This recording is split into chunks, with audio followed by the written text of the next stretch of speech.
Alright, next video.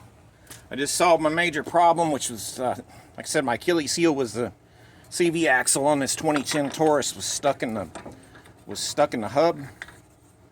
Now you guys may not get as lucky as me. I kind of got lucky positioning the jack, and my car is also not rusted to oblivion. So maybe you need a newer car. My neighbor just drove off in a Chrysler. Anyway, you can kind of see where I'm pushing on that. If your CV axle is stuck, find your nut. You'll need a sledgehammer, maybe the nut, and the socket you took it off with. Take a sledgehammer and tap, a firm tap, directly on the CV axle, no more than twice. Don't hit it off to the side. I want you to hit it dead on. If that doesn't work, thread your nut back on. You'll encounter a little bit better resistance because you just mushroomed it slightly. Thread your nut back on here. Take your socket, just like this. Thread that on there a ways, not too far. You want a little bit of play in it. Now, take your sledgehammer, again, tap on the end of the socket, because that socket and that nut's going to stand up to that.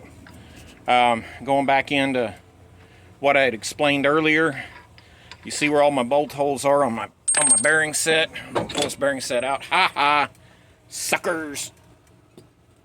Watch me have the wrong bearing. Anyway, here in the back you can kind of see where the holes and stuff are. This CV boot was in no way, it caused me no problems. I don't have an anti-lock brake ring on it. I think the tone wheel, which is what that tooth wheel is called, is probably way up in there. That's the brake caliper. I just shoved it in there because I'm cheap. But the tone wheel is somewhere else. If you get this thing level like I have it with the jack, put it right under the control arm, get this thing level, and it'll give you room to slide your socket in here and get the 4 bolts out. This tool is what I took the 4 bolts out with right here. It's got a little socket on the end of a little extension. That's it. You can't get that big old ratchet head in there, but there are some ratchet heads that are made that way. This is the I'm not asking, I'm telling you tool. That thing is I'm not asking, I'm not telling big brother. That's like, it's not a question, it's a command. And this is the screw it, I'm done messing around persuader tool. A couple of quick housekeeping things real fast. Tires up underneath the car, that's probably not the best way to support it. Notice a hole in the middle of that wheel. That's where this guy goes. Before you ever jack the car up, pry this sucker out with a knife or a screwdriver. And that big old nut that we just messed with in the middle, I want you to take that. I want you to break it loose. Do not take it off. And I want you to break your lug nuts loose. Granted, this is front wheel drive, and I hate front wheel drive cars, but granted, all that's the truth. But still, that'll keep that whole thing from moving. If your brakes slip, it won't push the car out of place or whatnot.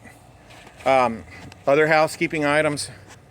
You can see the front lights, pre-facelift. Like I said, this was built in 2009. I'm not kidding. That's what it says on the paperwork. Note the door handles. Tail lights. What's the tail light design you're looking for? And it's a Taurus SE. If your car does not match this video may not apply to you. Anyway, now that you've seen this and how I did it, it's time for you to get off of YouTube and get out there and start swearing at your car.